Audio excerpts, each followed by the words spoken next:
It's hard to define what exactly a story-driven game is. Isn't every game that tells a story in some sense story-driven? After all, the story determines what you have to do next to progress. It puts what happens into context and, tells you the story the game is intending to tell. In less abstract, more practical terms, story-driven usually means that it's light on gameplay with more of a focus on dialogue. And I feel Cloudpunk definitely fits this description. Cloudpunk is set in the city of Nivalis. The time period is, as far as I can tell, never outright stated, but through the various conversations you can have, it's hinted that it's set multiple millennia in the future. The world seems to be a barren wasteland where only this city and something referred to as the Eastern Peninsula exist. You get to experience Nivalis through the eyes of Rania, who originates from said Eastern Peninsula. She comes to Nivalis after the typical dystopian cyberpunk debt police threaten to arrest her to find work and earn some money, so it's the classic setup where the protagonist serves as the audience surrogate to learn about the world they inhabit. She takes up a job with the eponymous Cloudpunk, a delivery company focused on discretion. They never ask what's in the package and they deliver everything. The game takes place over her first night on the job as a delivery driver. And that's mostly what you end up doing in the game, driving around town in your hover car, picking up packages and sometimes even people, even though you're not supposed to do the latter since you're not a taxi service after all, and delivering them somewhere else. The gameplay interactions are fairly minimal.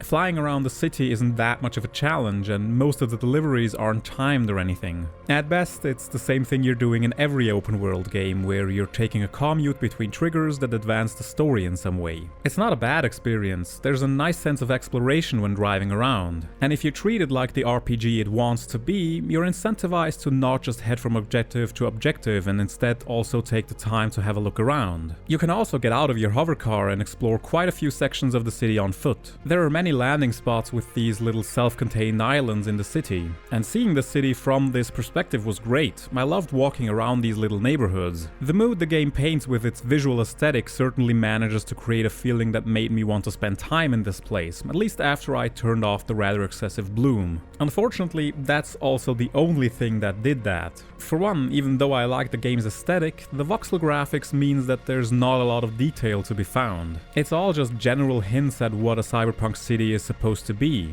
Sure, the game does its best to live up to the cyberpunk maxim that tends to represent late-stage capitalist degeneracy in all its glory, with the many neon ads you can see for products you don't need, and the stratified nature of the city that represents affluence by how high up the totem pole you live, with all the wealthy business assholes living on top with a clear view of the sky, while the dregs of society live further and further down, below smog and an eternal layer of clouds and a never-ending rain that for some reason also falls in places with roofs above you. But the non-trivial amount of copy-pasted content means that a lot of the time your surroundings don't seem to have that strong of a visual theme that would make them contrast with each other. Sure, as mentioned, the few times you get to visit the top of the city, the absence of rain and the visible stars in the night sky are noteworthy, but the rest by and large seems interchangeable. I never managed to generate a strong mental map of the city. The game suffers from the same problem a lot of open world games are afflicted with, and that's that the minimap is just too damn convenient and pretty much a necessity to ever take your eyes from it. You can turn off all HUD markers, but that also means turning off your fuel gauge, quest log, and the subtitles. But even if you could turn off the minimap individually, the game and its way of sending you around the place don't incentivize finding your own way in the city. Looking at the minimap or even the general world map you can bring up is pretty much a necessity because you can't just navigate by landmarks alone. As such, I was never really soaking in my surroundings while doing missions. I was looking at my objective markers all the time. So the game ultimately doesn't manage to make use of a lot of environmental storytelling. In fact, a large missed opportunity in the visual storytelling department is entirely based on not following through with the implications of the actual narrative. The city of Nivalis is obviously a dystopian nightmare, but its problems run way deeper than just capitalism. The city itself is falling apart, literally. There are times when you hear loud crashes and see parts of buildings just topple over and fall into the ocean beneath the city. And quite a few of the NPC interactions you can have inform you of the failing infrastructure. Hovercar crashes seem to happen constantly due to the erratic behavior of the city's AI governing the flow of traffic, and you can find an engineer who on some long-forgotten duty still tries to maintain some kind of order. But while that's all well and good, it never manifests itself in terms of gameplay. You're never in danger of getting into any of the car crashes yourself unless you drive absolutely absolutely terribly. You're being told that these car crashes happen, but you never witness any.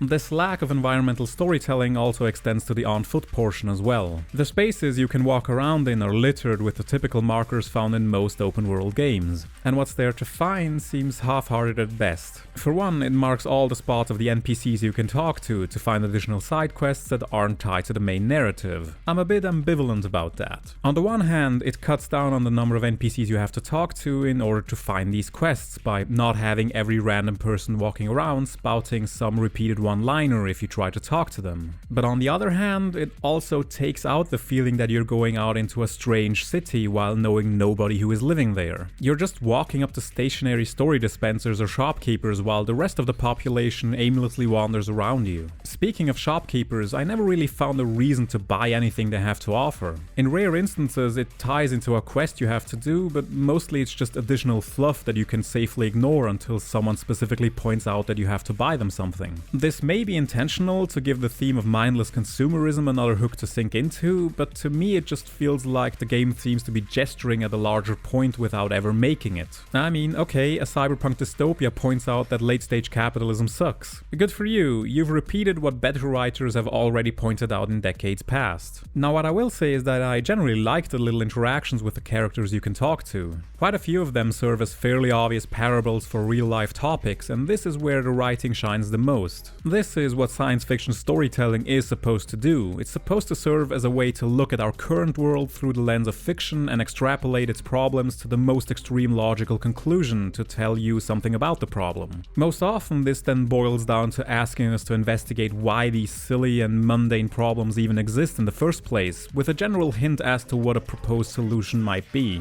And Cloudpunk certainly has a few instances of that going on. During your exploration of the city, you can also find a bunch of items, though most of those serve no purpose whatsoever. Sometimes they come in handy when you have to repair one of the elevators you can find around these places, but this only really happens a handful of times. Seems to be a running theme about systems implemented and only ever used a few times at best, but I honestly can't really find a thematic reason for why it's implemented the way it is. I get that this too is an instance where the game tries to tell you that this place is breaking down, but it's just too little of an inconvenience to matter. There are also a few quests surrounding items you can find and bring to specific NPCs, like the Vintage Game Collector or the lengthy Collectathon where you have to scour the city for punch cards to restore an android's memories. I'll be honest here, I hate these Collectathon missions. In general, I tend to avoid them like the plague because they're patently busy work intended to drag out the runtime of your game. The game tries to at least have a decent exploration for why these punch cards are spread around, but don't be fooled, it's the same reason every other game does it. And the only reason I completed that questline was because I generally liked the writing and wanted to see where it went, not because the gameplay it offered me was gratifying on its own merits. This is something developers need to learn. Players only complete collectathons for two reasons. They expect one of two things at the end, either a narrative payoff or an achievement. They don't collect these things for their own sake. And if you intend to implement a collectathon, you need to figure out a way to make the process itself rewarding. It's the old intrinsic versus extrinsic reward problem. While I personally didn't much care for the gameplay, the writing is generally mostly enjoyable. It does have a tendency to drag on sometimes by outstaying its welcome during certain conversations. I've been in multiple instances where I was just waiting around in my hovercar next to the delivery nav point while waiting for the conversation to conclude, but it also has quite humanizing touches for some of the characters you get to talk to. The one exception here is probably the worst one this could have happened to though, and it's our protagonist Rania.